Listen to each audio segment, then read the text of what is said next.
Baik, bismillahirrahmanirrahim. Assalamualaikum warahmatullahi wabarakatuh.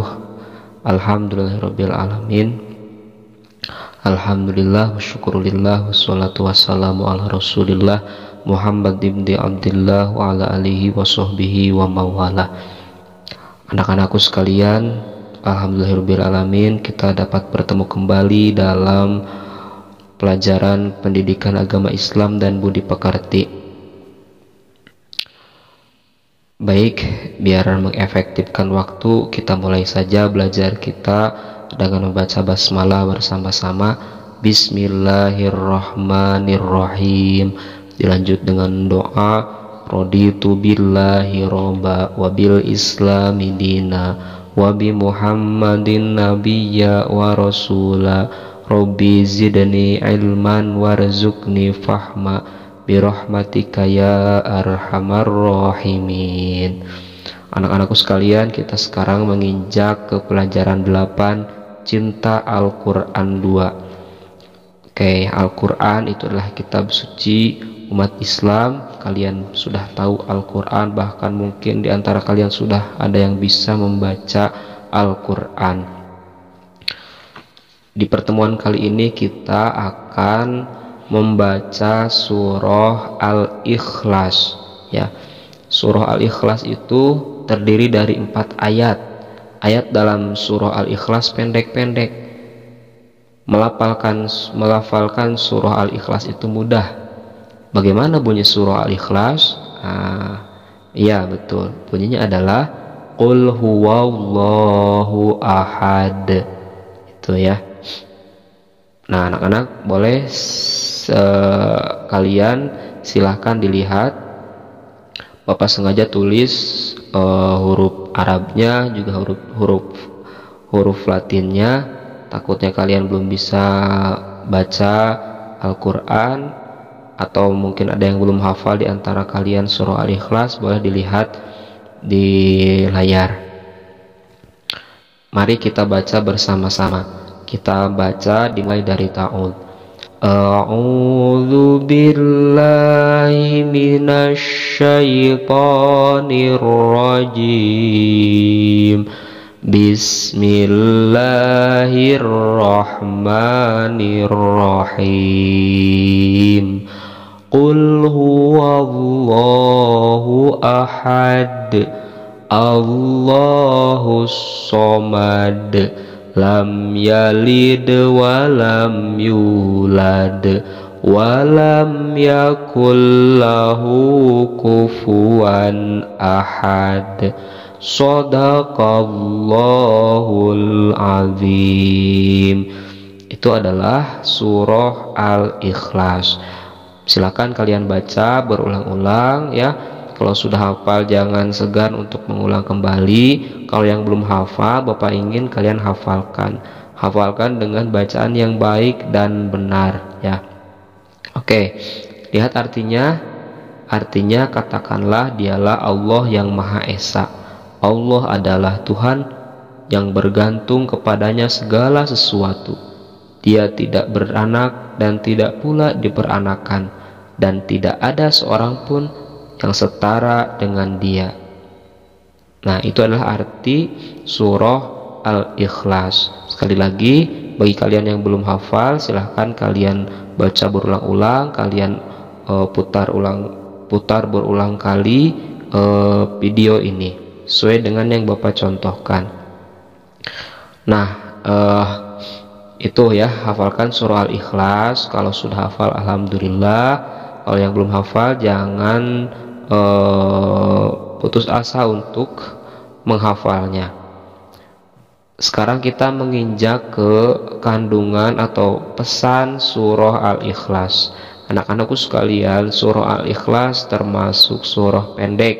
Jumlah ayat surah Al-Ikhlas ada 4. Al-Ikhlas itu artinya memurnikan keesaan Allah. Sekali lagi, surah Al-Ikhlas. Al-Ikhlas artinya memurnikan keesaan Allah. Anak-anakku sekalian, tidak ada Tuhan selain Allah. Semua makhluk tunduk kepada Allah. Semua manusia wajib menyembah Allah. Orang Islam bahkan semua manusia itu wajib menyembah Allah, karena seluruh manusia, yang agama Kristen, yang agama Hindu, yang agama Buddha, itu semua diciptakan oleh Allah Subhanahu wa Ta'ala. Maka seluruh manusia itu wajib menyembah Allah, ya. Kalau umat Islam tidak menyembah Allah, tidak taat sama Allah, tidak sholat, tidak mengaji, maka itu dosa, ya. Kalau dosanya sudah banyak, kalau dosanya sudah menumpuk, nanti bisa-bisa Allah memberikan azab, seperti Allah memberikan azab kepada siapa? Kaum Nabi Idris, ya.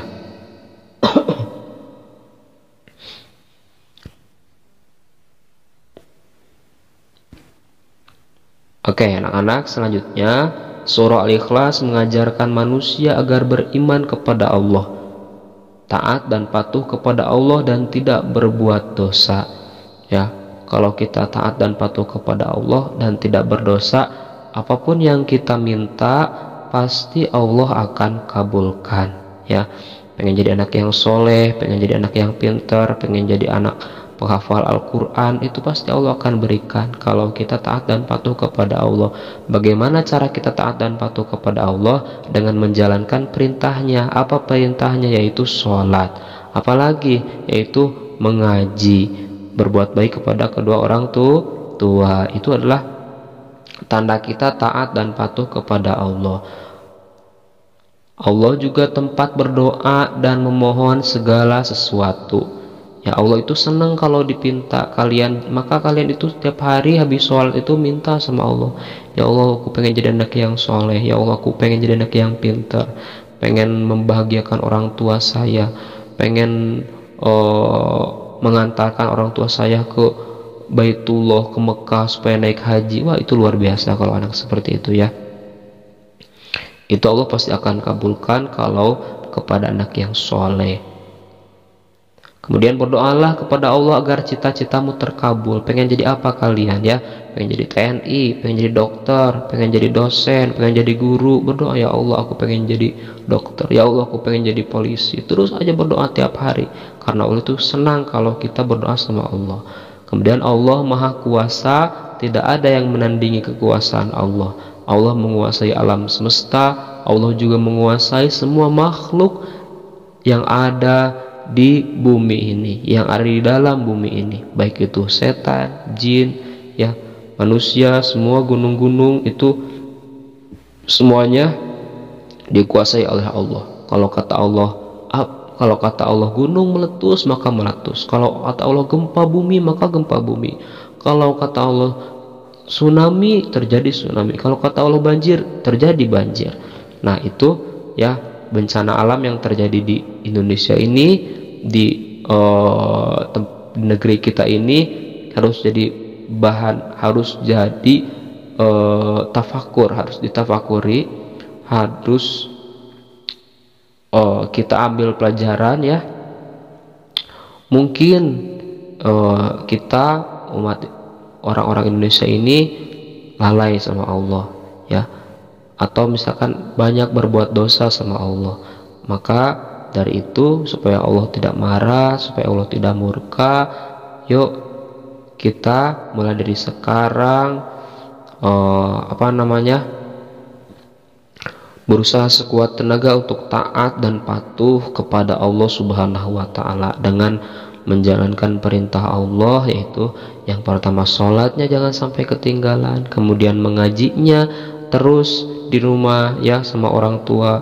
Jangan susah kalau misalkan disuruh belajar sama orang tua, ya kan, itu orang tua kita, insya Allah tidak akan mengajarkan hal-hal yang jelek, ya. Nah, itu anak-anak, ya, pesan dari surah Al-Ikhlas. Mudah-mudahan kita semua dapat mengambil hikmahnya. Itu saja yang dapat Bapak sampaikan. Mudah-mudahan kalian semua dapat mendapatkan ilmu yang bermanfaat. Mudah-mudahan bermanfaat bagi kita semua. Bapak akhiri dengan mengucapkan hamdalah bersama-sama. Alhamdulillahirabbil alamin. Wabillahi taufik wal hidayah. Wassalamualaikum warahmatullahi wabarakatuh.